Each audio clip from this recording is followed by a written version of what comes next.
Dios los bendiga, amados hermanos. Qué gusto volvernos a encontrar una vez más.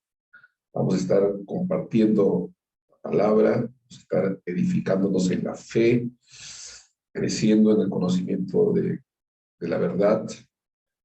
Dios es bueno. Amén. Hoy vamos a estar estudiando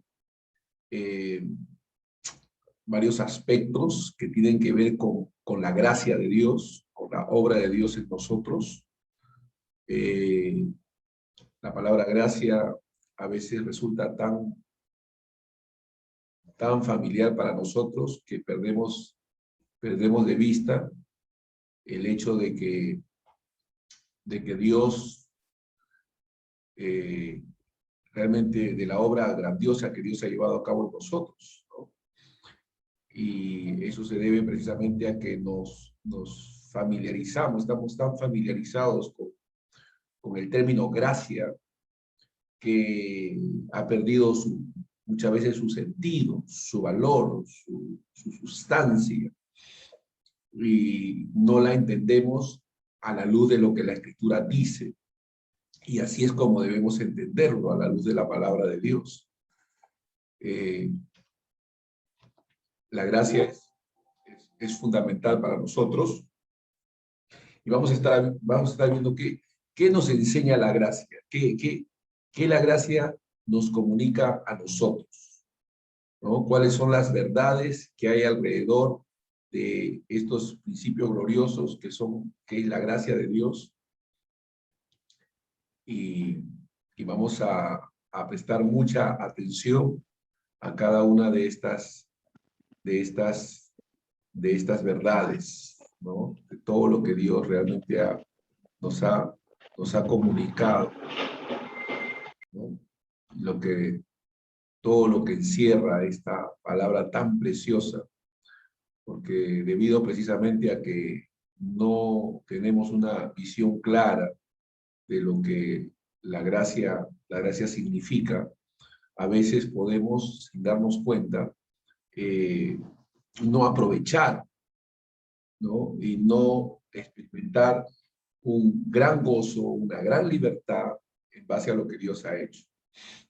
En primer lugar hay alguna cosa que tenemos que entender, que no podemos tener un concepto acertado de lo que es la gracia de Dios si no escudriñamos con cuidado toda la revelación que nos proporciona las Sagradas Escrituras. Todo aquello que la teología haya elaborado a lo largo de la historia de la Iglesia con relación a este tema ha de ser contrastado siempre con la palabra de Dios, fundamental. Pues al final de cuentas es nuestra única norma de fe, las Escrituras. Hay diferentes términos bíblicos que significan gracia. En la Biblia vamos a encontrar diferentes términos bíblicos que significan gracia, que han sido traducidas por gracia. En el Antiguo Testamento hay tres palabras que son términos que el hebreo del Antiguo Testamento emplea para expresar el concepto de gracia. Una de estas primeras palabras es la palabra gen, con J, gen, de la palabra Hanán, que significa mostrarse misericordioso, ¿no? Significa mostrarse misericordioso, amable, generoso, propenso a dispensar favores. Gen, pues, significa gracia en el sentido de favor hecho con benevolencia. Este es el significado que tiene en Génesis, por ejemplo, capítulo 6, versículo 8, cuando dice la Biblia que Noé halló gracia ante los ojos de Jehová. Noé halló gracia ante los ojos de Jehová, es decir, alcanzó la benevolencia de Dios, ¿no? La otra palabra para gracia en hebreo es Haset, terminación en D. Esta palabra tiene el sentido de caridad, benignidad, misericordia, amor bondadoso.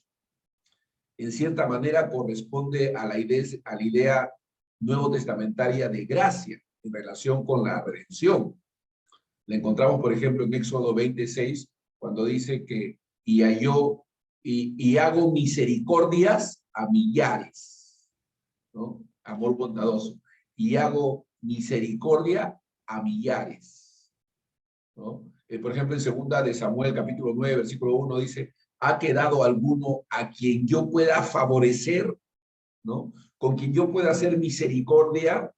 Ese es el término, ¿no? Interesante porque en cada una de esas terminaciones podemos hallar que cuando hablamos de gracia, hablamos de una acción activa.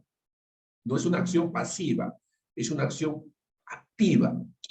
No es si quieres, mira, Dios por gracia, si quieres puedes salvarte. No, es yo por gracia te salvo. He decidido salvarte, ¿no? He decidido redimirte. Esa es la gracia. La gracia te alcanza, ¿no? La gracia actúa. Nosotros hemos sido alcanzados por la gracia. Dios ha tomado la determinación de salvarnos. Esa es la gracia, es una gracia activa, no es pasiva, no es, mira, yo te ofrezco mi salvación y allá ves si quieres tú, ¿no? No, no. La gracia es, yo te alcanzo, yo te salvo, he decidido hacerlo.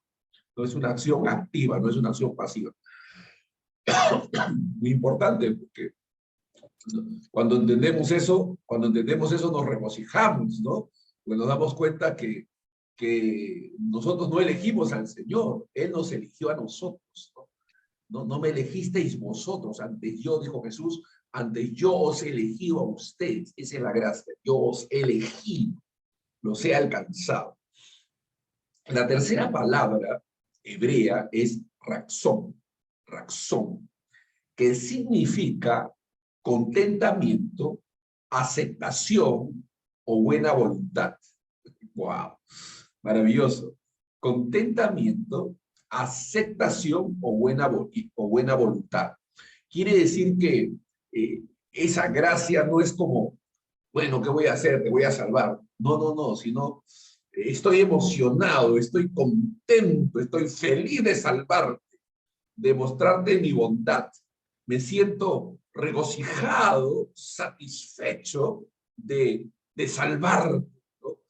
De aceptarte. Hay un contentamiento en mí por aceptarte, ¿no? Por mostrarte mi buena voluntad. Hay un deleite en Dios en hacernos bien.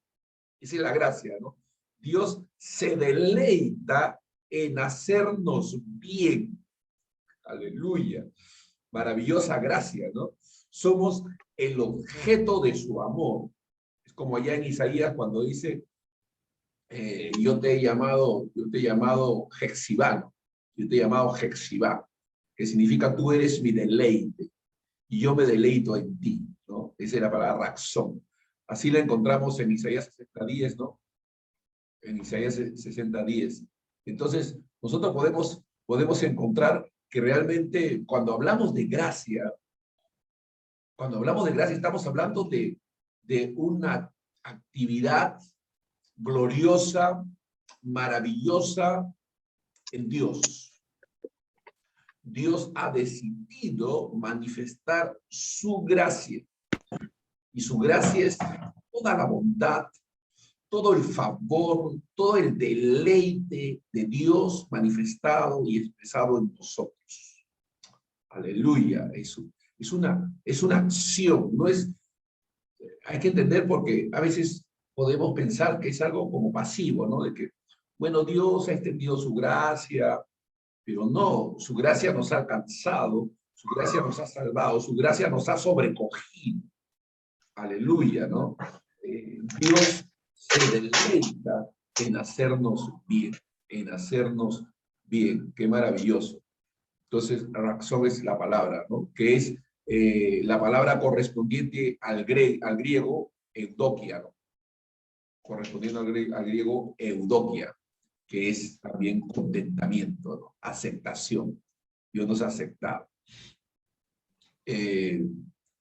Hay algunos que sostienen que para entender debidamente lo que significa la palabra gracia, debemos retroceder hasta el término hebreo antiguo, que significaba agacharse o inclinarse, o ser condescendiente. Aleluya. Dios es condescendiente. Miren, vamos, alguien, digamos, su hijito, por descuido, dejó su bicicleta, que usted con mucho esfuerzo se la compró ahí y la dejó en la calle, y se descuidó el chiquito y se llevaron la bicicleta, y el niño tiene miedo de reportarle ese episodio y va y le cuenta, y usted se enoja, se molesta, es condescendiente. O sea, vamos, el niño merecería un castigo, una reprensión, una llamada de atención fuerte, pero usted condesciende, usted lo abraza, lo besa y le dice, pero tú estás bien, no te preocupes, las cosas pueden ser repuestas, pero tú eres lo más importante, ¿no? Condescendencia, ¿no? Favor. Y Dios tiene esa condescendencia con nosotros, ¿no? La Biblia dice que Él se compadece de nuestras debilidades. Hebreo dice eso, ¿no? Que Dios se compadece de nuestras debilidades, ¿no? Entonces, el término más antiguo en el hebreo es agacharse o inclinarse, ¿no? Incluyendo la idea de conceder un favor, ¿no? El amor que asciende es adoración, pero el amor que sale es efecto, el amor que se inclina es gracia, el amor que se inclina es gracia, ¿no? Dios se ha inclinado, la gracia, ¿no? Dios ha manifestado su gracia para con nosotros, ha extendido su favor, su bondad hacia alguien que no merece y que jamás podría ganar, ¿no? Entonces, cuando hablamos de gracia, estamos hablando de que de nuestra parte hay una inutilidad, una ineficacia para poder alcanzarla o obtenerla, ¿no? Maravillosos los términos usados allá en el Antiguo Testamento, porque nos muestra que esa gracia implica mucho más de lo que nosotros imaginamos, implica mucho más de lo que nosotros imaginamos, ¿no? Entonces hay que estar abierto a esa comprensión. En el Nuevo Testamento, se usa siempre el término caris o yaris, más de 170 veces en el Nuevo Testamento para referirse a la gracia. No obstante, este término también tiene varios sentidos.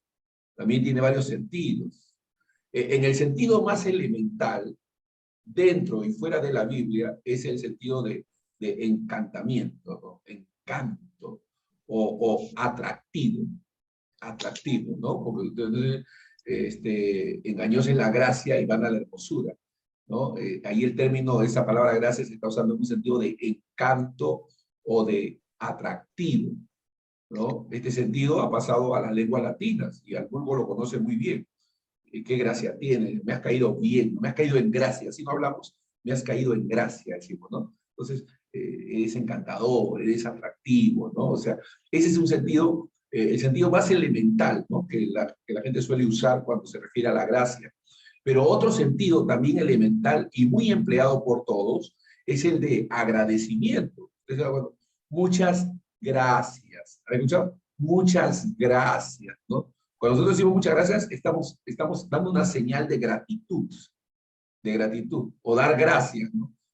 Demos gracias para referirnos a la bendición de la mesa, ¿no?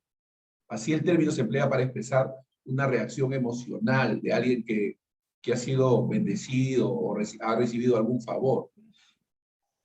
El uso más típico de gracia en el Nuevo Testamento tiene el sentido de favor. El mismo significado del hebreo gen, ¿se acuerdan? Gen, y expresa una actitud favorable, libre y gratuita de Dios hacia nosotros.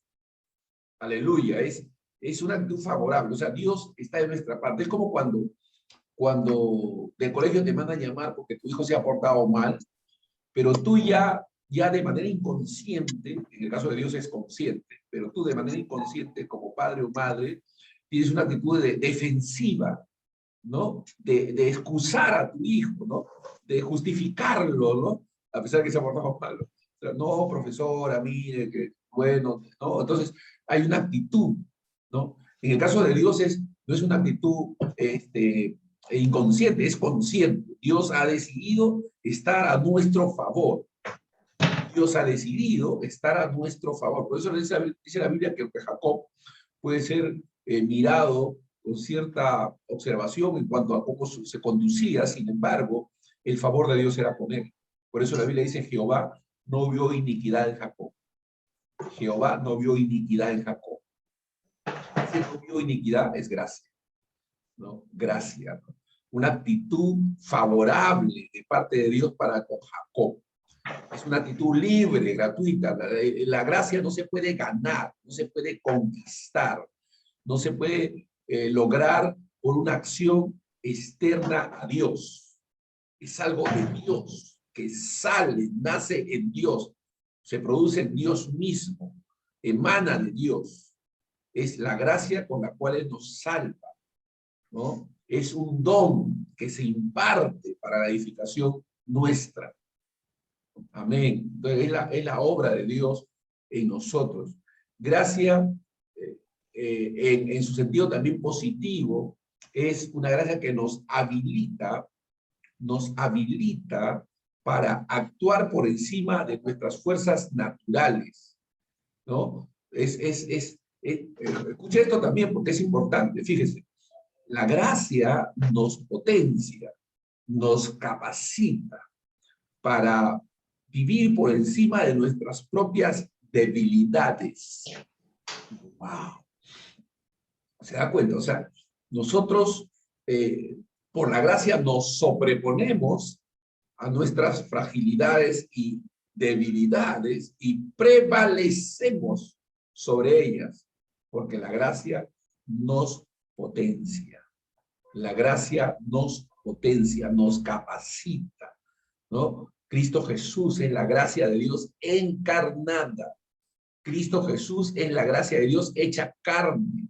Amén. Es glorioso. La gracia y la verdad vinieron por medio de nuestro Señor Jesucristo. Alabado sea Dios. Gracia es una palabra derivada también del latín, gratia, que literalmente significa beneficio o favor, que se hace sin merecimiento particular. Sin merecimiento particular. ¿No? Las dos ideas implícitas es que, número uno, es gratuita. Es gratuita. Es decir, no hay nada a cambio. Es gratuita, no hay nada a cambio, ¿no? Y no es por merecimiento, no es por mérito. No es por mérito. Gracia es un beneficio a favor que se hace sin ningún interés de recibir algo a cambio. Alabado sea Dios. No es que Dios te da su gracia como teniendo expectativa de algo. No. Te la da sin ningún interés de por medio. Egoísta, ¿no? Particular, no. Él te ama desinteresadamente. Gloria a Dios, ¿no? La gracia no es un premio. No es por méritos, no es llevar un récord de acciones. Por eso es muy importante distinguirla, porque hay veces los hermanos están pensando de que, ay, Dios no me bendice porque no he hecho esto. Dios no me bendice porque no he hecho esto. Ay, para que Dios me bendiga. La bendición es una expresión y manifestación de su gracia.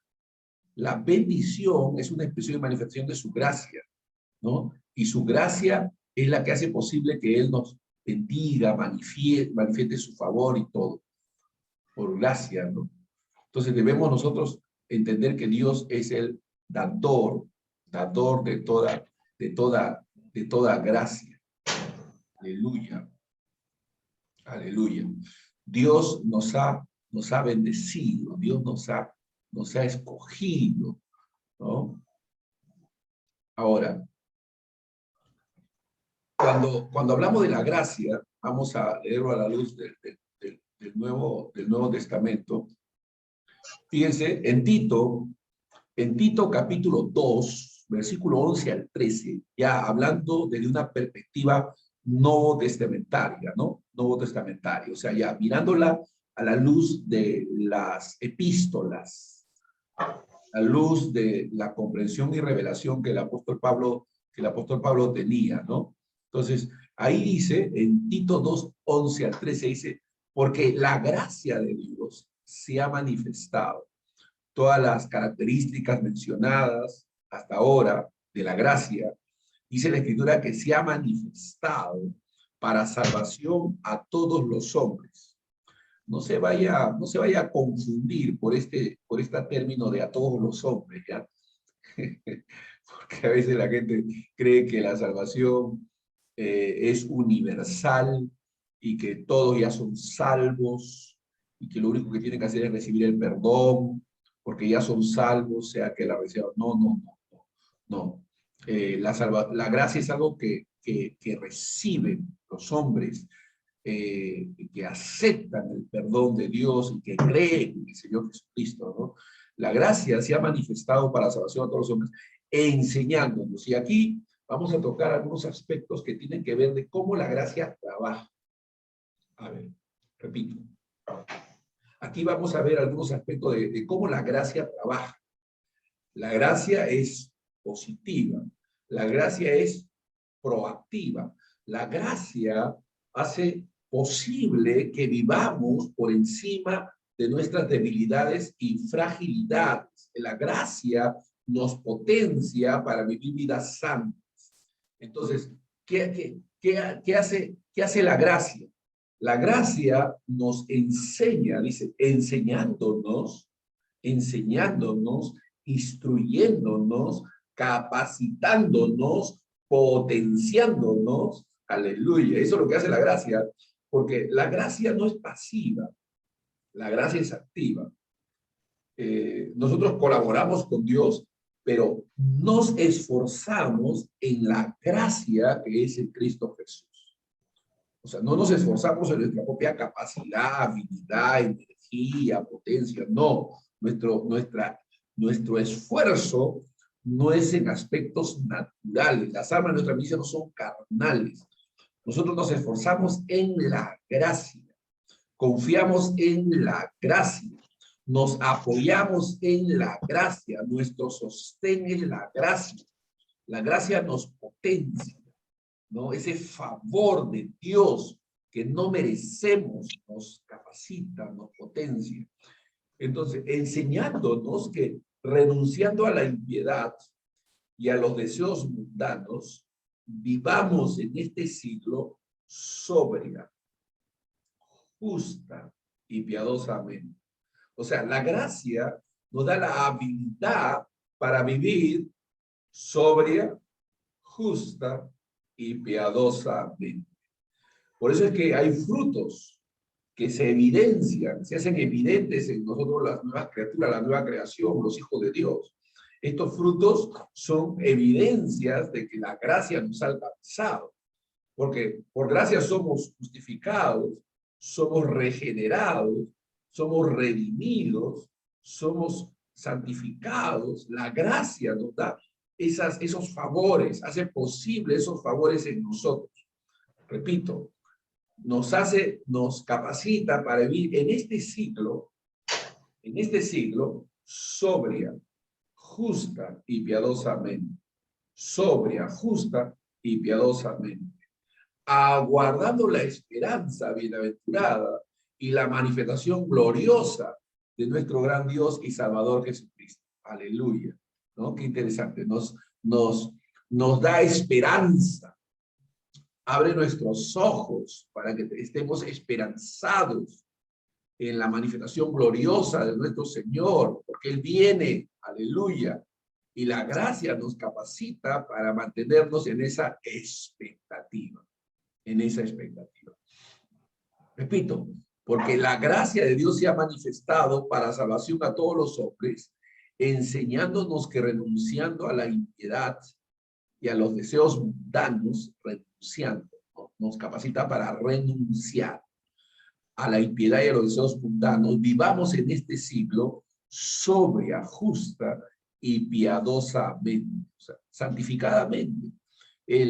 La nueva criatura, la nueva creación anhela vivir una vida santificada, ¿no?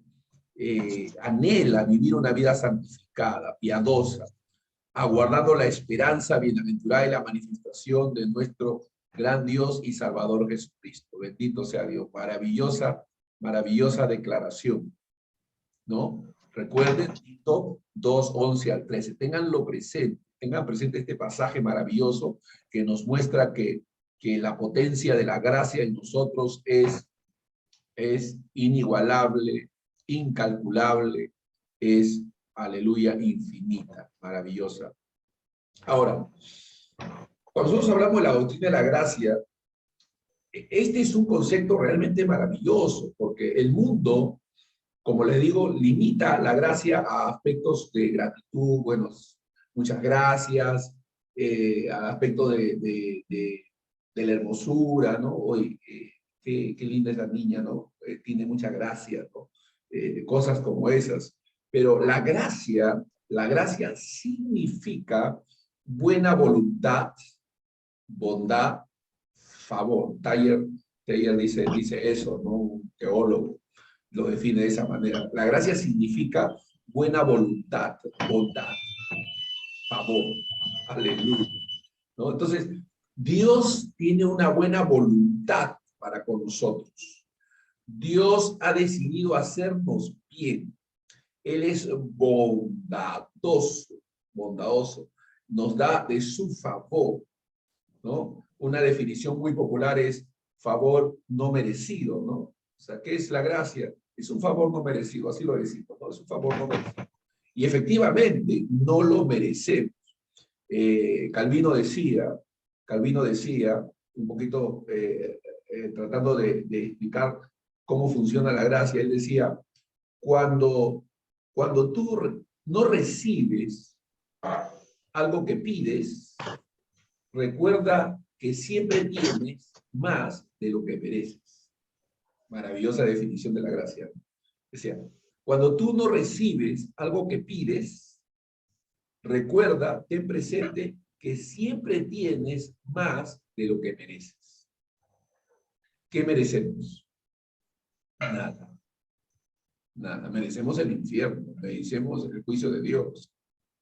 Pero en cuanto a bienes, no merecemos nada. Sin embargo, Dios nos ha concedido muchos bienes. ¿Qué es nuestra actitud ante eso? Gratitud, alabanza, adoración, servicio.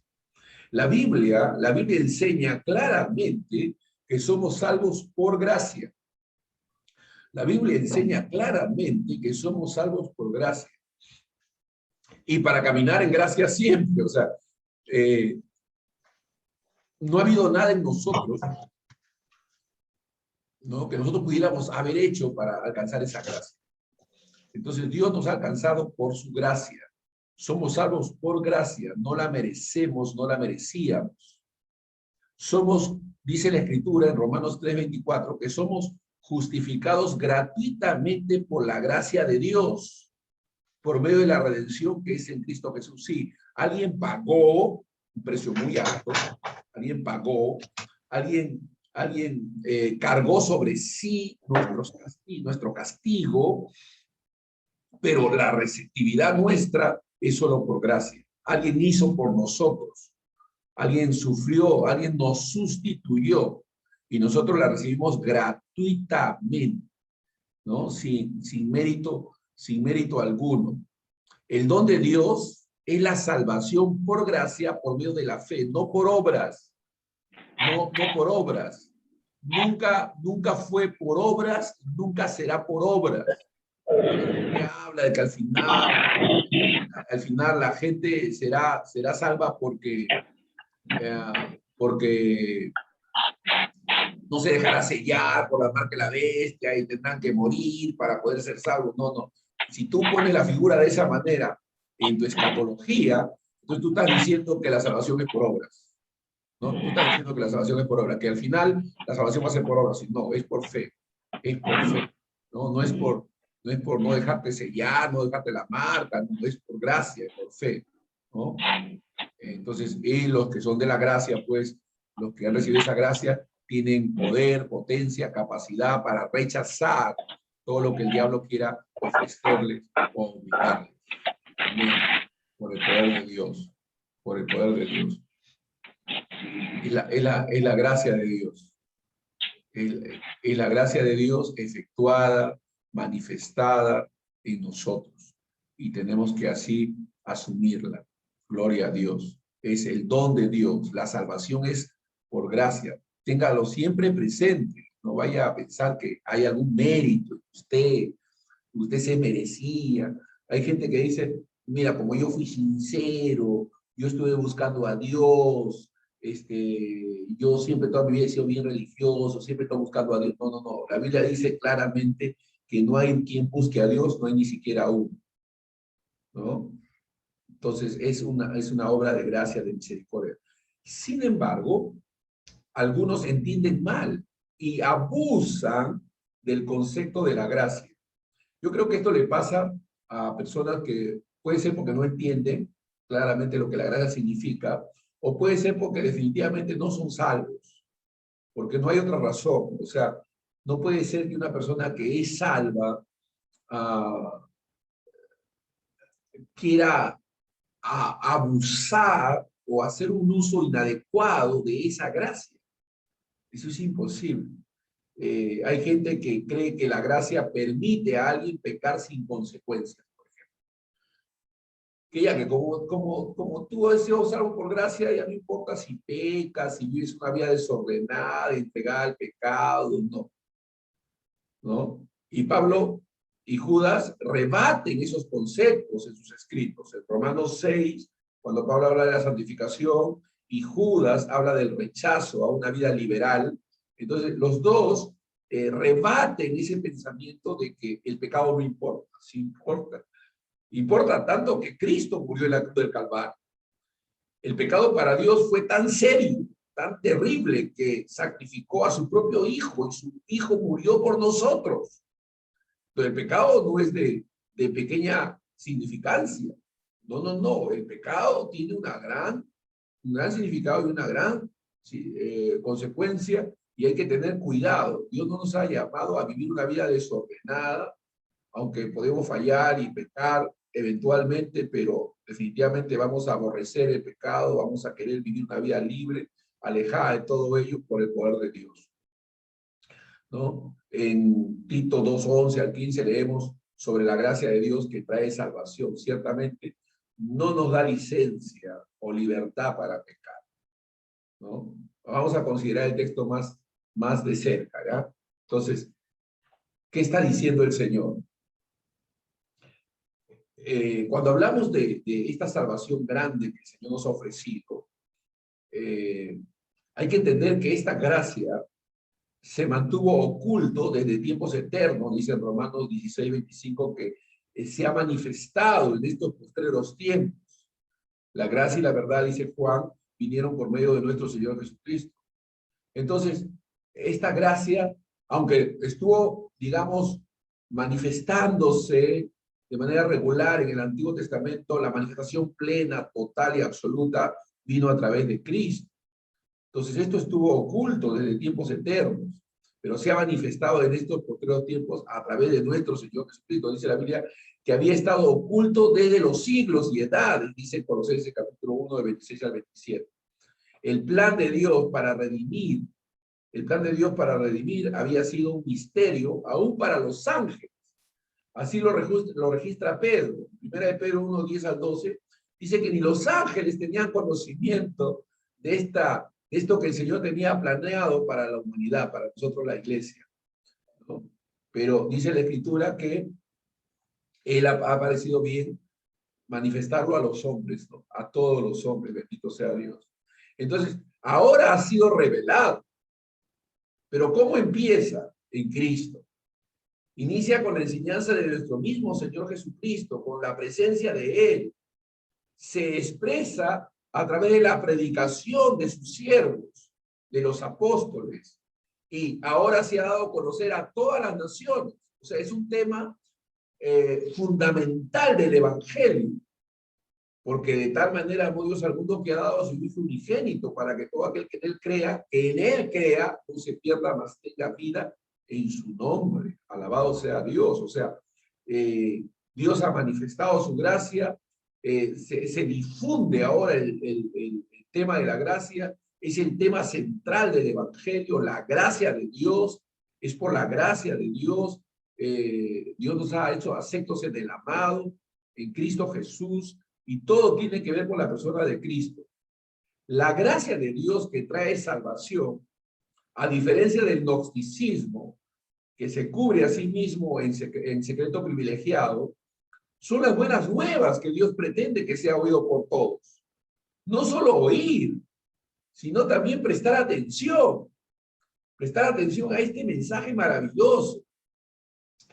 Hay gente que ve la gracia con recelo, ¿no? Ahora hay adjetivos, inclusive, que hacen que la gente no quiera oír acerca de la gracia, porque dice, oh, esos son los de la supergracia. Esos son los de la supergracia. Cuidado con la supergracia, hermano. Wow. Es como el diablo ha pretendido distorsionar este mensaje para hacer que la gente tenga miedo al tema de la gracia y no pueda apreciar con claridad lo que la gracia significa, lo que encierra esta gracia maravillosa, gloriosa, que Dios nos concede en Cristo Jesús. Es extraordinario. Y entender todo lo que la gracia encierra, todo lo que la gracia significa, toma tiempo. Hay que ser realmente diligentes en profundizar estas verdades, ¿no? De cómo la gracia actúa, nos favorece en Cristo Jesús. Es decir, esta gracia es activa, no es pasiva, es activa. Y nos enseña cómo vivir. Esta gracia nos enseña cómo vivir. Porque dice el texto, renunciando a la impiedad y a los deseos mundanos. Renunciando a la impiedad y a los deseos mundanos. Es lo que nos dice la Escritura, ¿no? Renunciando a la impiedad. Renunciando a la impiedad y a los deseos mundanos. Nos enseña a decir no a la impiedad. La palabra impiedad en griego es asebia, que es irreligiosidad hacia Dios, rechazo a Dios, es impiedad, traducción, es falta de reverencia, es perversidad en general, negligencia o violación de la responsabilidad hacia Dios, hacia nuestro prójimo, hacia nosotros mismos, unido a y teniendo principio de impiedad hacia Dios, o sea, rechazo a Dios, esa es impiedad, ¿no? Un rechazo es el ateísmo, es el gnosticismo, es el materialismo que rechaza a Dios, que pone por encima los intereses temporales, naturales, antes que los intereses eternos. Esa es impiedad. Pero la Biblia dice, enseñándonos a rehusar los deseos mundanos, cósmicos, epitumia es en griego, deseos inapropiados que pertenecen a esta vida, el deseo de riquezas, placeres, honores, indulgencias sexuales, todo eso es la impiedad, son los deseos del mundo, pasiones tales como a las que se inclina la gente mundana, ¿no? Porque alguien no puede amar al Padre si ellos aman tales cosas en el mundo. O sea, no podemos decir que amamos a Dios cuando amamos el mundo y las cosas que el mundo ofrece. Bendito sea Dios. La gracia, entonces, definitivamente no es licencia para pecar.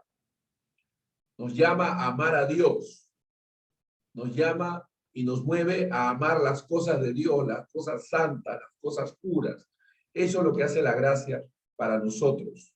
La gracia es activa. Recuerde eso, siempre téngalo presente. La gracia es activa. La gracia trabaja en favor nuestro. La gracia nos potencia para vivir vida santa. La gracia nos da la habilidad. No es en nuestro esfuerzo humano. Nos esforzamos en la gracia que es en Cristo Jesús. Dice el texto, viviendo en este siglo sobria, justa y piadosamente. Viviendo en este siglo sobria, justa y piadosamente. Vivir sobriamente. Sobrios es en el griego, sobrios, sobriamente, sobrios. Con mente sana, una mente sana, sobriamente, temperadamente, discretamente, aleluya, ¿no? Nos ayuda a vivir de una manera sobria. No caemos en acciones irreflexivas, en acciones ilógicas, ¿no? Perdiendo la ecuanimidad, ¿no? Nos enseña a vivir sobriamente, ¿no? Temperadamente, dominio propio, con discreción, con discreción. Y tal conducta era esperada de los ancianos. Se dice que los ancianos deben ser sobrios. De las mujeres jóvenes se dice que deben ser prudentes. De los jóvenes también se dice que deben ser prudentes. O sea, la prudencia es una cualidad que el Espíritu Santo produce en nosotros. Nos enseña cómo actuar, cómo caminar, cómo conducirnos a vivir justamente, griego dikaios, ¿no? Vivir justamente, conforme a la justicia, con honestidad, sin injuriar a nadie, ¿no? O sea, sin el propósito de injuriar, de difamar. Es el desempeño de nuestras responsabilidades hacia nuestros semejantes. Es respetar la regla de oro. Es respetar la regla de oro. Y permítame aquí esto de la regla de oro, corregir un concepto erróneo, ¿no? En cuanto a la regla de oro. Hay un concepto erróneo en cuanto a la regla de oro. La Biblia no enseña que no hagas a otro lo que no quieres que te hagan. Eso no es bíblico. No hagas a otro lo que no quieres que te haga. Eso es pasividad. Eso es algo pasivo. Eso enseñaban los orientales.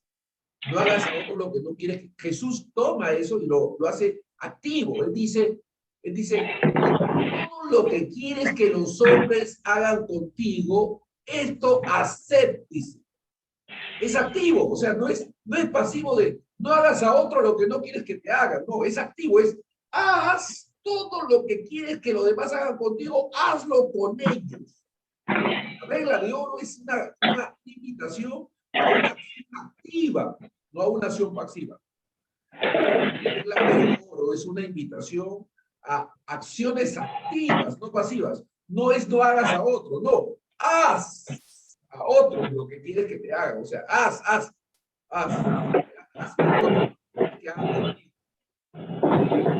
Negativamente es no hagas a otros lo que no quieres, pero positivamente es haz con otros lo que quieren que los demás hagan contigo, haz con otros. Ese es lo que Dios nos ha enseñado. Eso es lo que Dios quiere que nosotros hagamos, ¿no? La regla de oro. Y vivir piadosamente. Es una palabra que ha perdido su validez en estos últimos tiempos. Ya no se habla de piedad, no se menciona esta característica como esa persona que es pía o piadosa. Eisebos es la palabra en griega, piadoso. Piamente, piadosamente, en una forma piadosa, de acuerdo a la palabra de Dios y agradable a la voluntad de Dios, y en todo ejercicio piadoso, tanto público como privado, y para la gloria de Dios. Recuerdan a Pablo diciéndole a Timoteo, vive piadosamente, ejercítate para la piedad, ¿no? Note que estas tres virtudes apuntan hacia el interior, el exterior y hacia arriba. Sobriamente, esto es con dominio de sí mismo, en relación a la personalidad de alguien, justamente en relación a nuestro prójimo y piadosamente en relación a Dios, ¿no? De una manera santa. No solo cordial y justamente, sino más alto, piadoso, con amor y reverencia hacia Dios. Eso es lo que nos enseña esta palabra, gracia, tan tan venida a menos a veces, porque estamos tan familiarizados con el término que perdemos de vista su verdadero valor, su verdadera consistencia. Y habla de en este siglo, o sea, no es para futuro, ¿no? En este siglo, ¿no? En este siglo malo, porque es un siglo malo, ¿no? Porque es un siglo malo. Entonces tenemos que entender que Dios nos ha capacitado para vivir de una manera buena en un mundo malo, ¿no? Un siglo malo por el cual Cristo murió para salvarnos, en el que ahora vivimos, en el mundo actual, aguardando la esperanza bienaventurada y la manifestación gloriosa. Aleluya, esa es nuestra esperanza. En 1 Juan 3:3 dice que aquel que tiene esta esperanza se purifica a sí mismo, así como el Espíritu. O sea, colabora en su propia santificación. Aquel que tiene esta esperanza colabora en su propia santificación, participa activamente en su propia santificación. Nuestro Señor dijo, yo por vosotros me santifico a mí mismo, esperando la manifestación de nuestro Señor Jesucristo viene, esperando la manifestación de nuestro Señor Jesucristo, descrito y lo describe como nuestro gran Dios y Salvador Jesucristo. Aleluya. Jesús es Dios.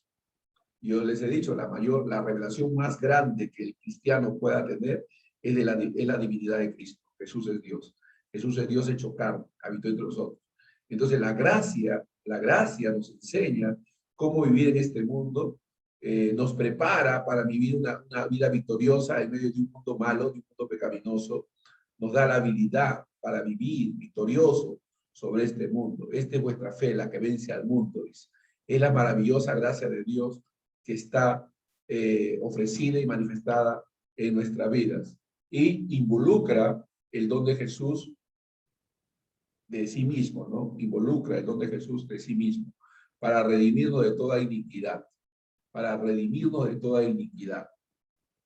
Entonces Dios realmente nos ha salvado, nos ha regenerado, nos ha dado cualidades, habilidades, capacidades que no son propias de nosotros, están en nosotros, habitan en nosotros y nos capacitan para que podamos vivir una vida victoriosa, pero no emanan de nosotros. Nosotros no somos la fuente de todo ese bien, es la vida de Cristo en nosotros.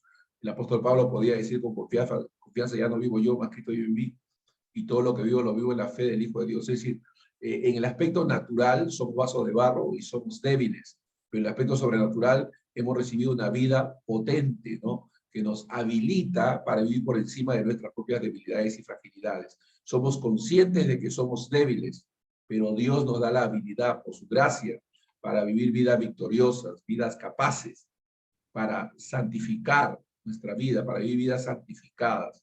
Él nos ha redimido. Él ha pagado un precio altísimo, ¿no? Por nosotros. Nos ha dado una nueva condición, la condición de estar fuera de la ley, ¿no? De estar victorioso sobre toda actividad pecaminosa.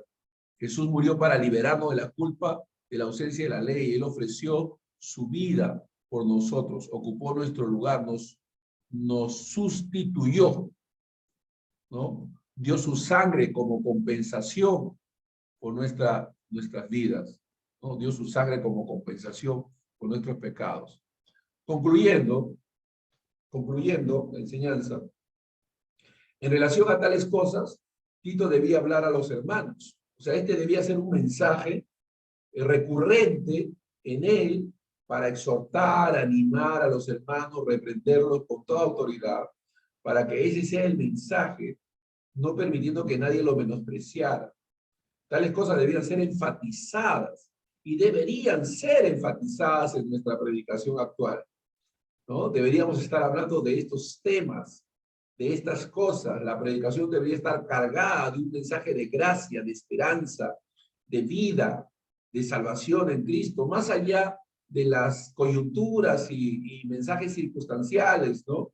Porque si nuestra vida está en línea con Dios, como alguien decía, ¿no? Si ama a Dios, me va a amar a mí. Si valora a Dios, me va a valorar a mí. Si respeta a Dios, me va a respetar a mí. O sea, mi relación con Dios determina mi relación con el prójimo. Mi relación con Dios determina mi relación con el prójimo. No puedo decir que amo a Dios si no amo a mi hermano a quien yo veo. Entonces, quiere decir que siempre hay un reflejo.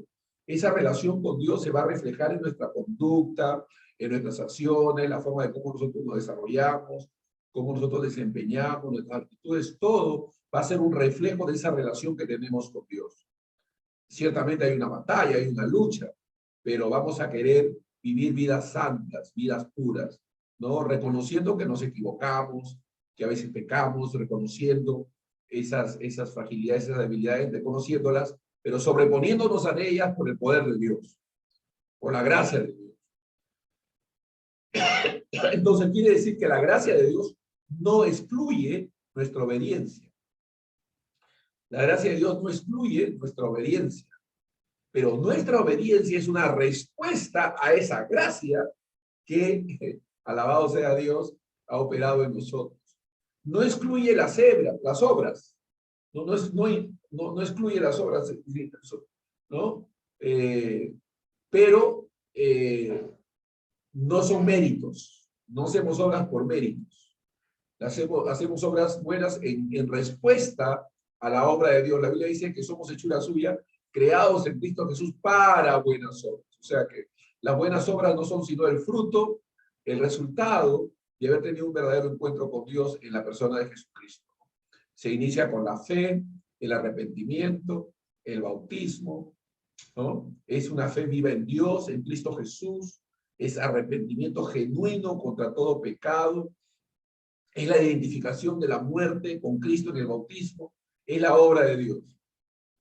La gracia nos enseña a renunciar a la impiedad, a los deseos mundanos, a vivir una vida sobria, justa y piadosamente, a ser celosos de buenas obras. Entonces, ¿cuál debería ser nuestra respuesta a esa gracia? ¿Cómo debíamos responder a la gracia de Dios? No podemos excusarnos continuamente en una vida de pecado o en un esfuerzo serio para vivir una vida de santidad para el Señor. ¿Cómo deberíamos responder? ¿Cuál debería ser nuestra actitud frente a todo lo que hemos oído? Amén. Entonces hay que poder entender estas verdades, aplicarlas, disfrutarlas. Dios, hermano, tiene un propósito glorioso con nosotros, pero hay que valorar. Realmente, entendiendo la gracia, ¿no? Dice que debemos reconocer al Señor en todos nuestros caminos. Si tengo una esposa, un hijo, es la gracia de Dios. Si tengo salud, si tengo vida, es la gracia de Dios. Cualquier cosa que yo tenga de bien debe ser atribuido a la gracia de Dios. Hay una gracia común que opera en todos los seres humanos, que es que Dios hace salir el sol sobre buenos y malos. Esa es la gracia común. Pero hay una gracia particular manifestada a todos los creyentes en Cristo Jesús. Y de esa gracia hemos hablado. En algún momento tocaremos la gracia común y podemos ver cómo Dios se mueve en la humanidad, cómo Dios se mueve a través de los pecadores, cómo Dios lleva a cabo sus propósitos y no permitiendo que nada impida que su gracia y su poder se manifiesten. En fin, ya podemos ir descubriendo y viendo otros aspectos de cómo la gracia común actúa. Pero es la gracia de Dios, es el favor de Dios. Porque en realidad todo es por gracia, hermanos. Todo es por gracia. Y debemos ser agradecidos por Dios por todo eso. Gracias, Padre, en el nombre de Jesús por esta palabra. Ayúdanos a entender estas verdades y aplicarlas, Señor, en cada paso que damos. Gracias, Señor, por tu palabra, por tu bondad, por tu misericordia. En el nombre de Jesús. Amén.